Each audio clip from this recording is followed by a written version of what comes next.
Historic announcement for Florida and the Attorney General's office. This has been a long, hard-fought battle to get where we are today and to be in a position to announce such monumental news.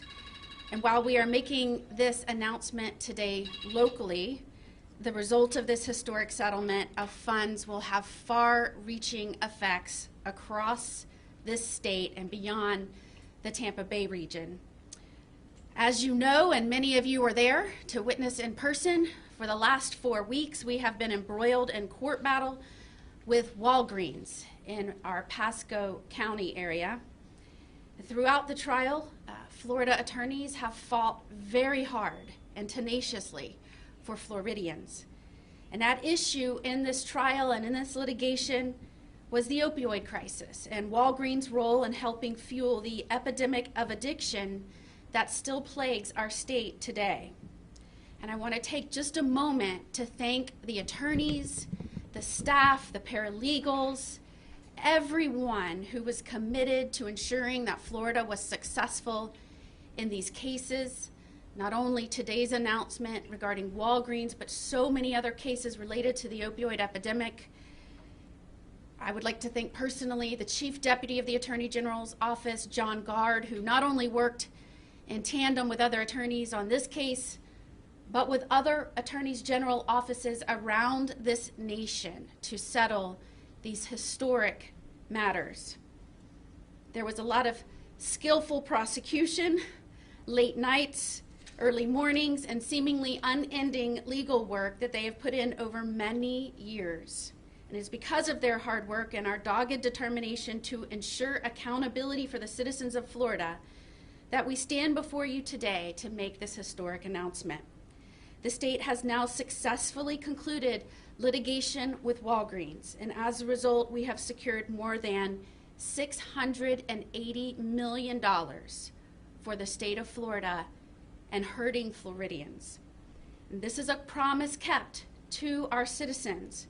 Before taking office, I vowed to seek accountability from those who helped fuel the opioid crisis.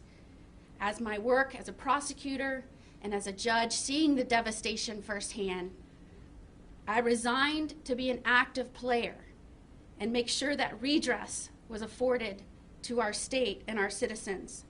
I now stand before you today to say we have successfully accomplished this mission. In fact, Florida is the first state in the nation to successfully conclude litigation against opioid manufacturers, distributors, and pharmacies. Walgreens is the 12th and final defendant in our case to hold major opioid distributors, manufacturers, and pharmaceutical companies accountable for fueling this crisis. This announcement brings the total funds secured through all of our determined litigation efforts to more than $3 billion for the state of Florida. These monies will be paid out over the next 2 decades and will be used to abate the opioid crisis and help families and communities heal throughout our state. The funds will go to communities hit hardest by opioid abuse, and they will be spent on treatment and prevention. The funds will undoubtedly save the lives of Floridians. What we have accomplished is no small feat. In fact, Florida continues to lead the nation in legal efforts to hold defendants accountable for their unique roles in this terrible public health crisis. As tough as this journey has been, it is not over. There is still work to be done. The latest estimate shows that Florida continues to lose 21 lives a day to opioid abuse. And for the first time in our nation's history, 100,000 Americans overdosed and died from drug use in a 1-year period. With these funds, Florida goes on offense to stop addiction and save lives. We now go into battle armed and ready to fight back hard against this man-made crisis. And we do it in unison with the more than 200 cities and counties that have stepped up to support and benefit from our litigation efforts. Much of this money will flow to the hard-hit areas and will be used locally where they can do the most good and help families struggling because of opioid abuse. This is indeed a historic day for Florida, for those struggling with addiction, and for the communities that are suffering the effects of this nationwide crisis. I am glad we have been able to end this monumental litigation and move past the courtroom. Once we have moved past the courtroom and we've secured these funds, real progress can begin in saving lives. Please know that the battle that we have waged has not just been in the courtroom.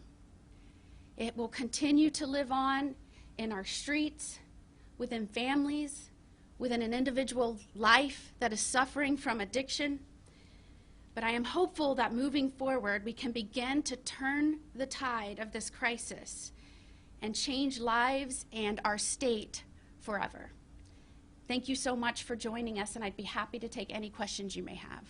General, you mentioned about how these funds will be used to help communities most devastated about this. What about the families who have already lost people, whose lives have been destroyed? What compensation might they get? Well, our efforts were focused on bringing in the much-needed resources to abate this crisis, ensure that we could save the lives that are still struggling. And each of the cities and counties that will receive funds, their governing authorities will have some autonomy to determine how they spend those funds. The state legislature, the president of the Senate, along with all the senators and the speaker and representatives, they will also have the ability to decide how these funds are spent.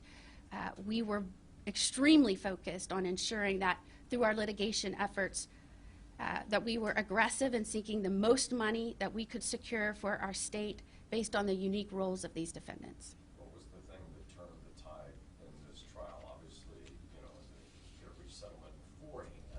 They chose to wait until well into the proceedings to settle. So what happened? I can tell you we had a talented team of attorneys who, after years of litigation, the evidence presented day after day after day in trial, after 4 weeks of the state putting on under oath into evidence how Walgreens played a role in this epidemic, towards the end of our case, the white flag was raised and we were able to begin negotiations in a productive manner. Today is a culmination of that trial. What about those doctors who participated in this, the sales reps, the drug company itself? Do you go after them as well? Well, certainly I can tell you as a judge who sat in a criminal court for a long time, I can tell you as a prosecutor, and I know the state's attorneys around Florida, many of those have been convicted for their actions and will continue to be if they prescribe in a way that is unlawful. All right. We appreciate you being here. Thank you so much.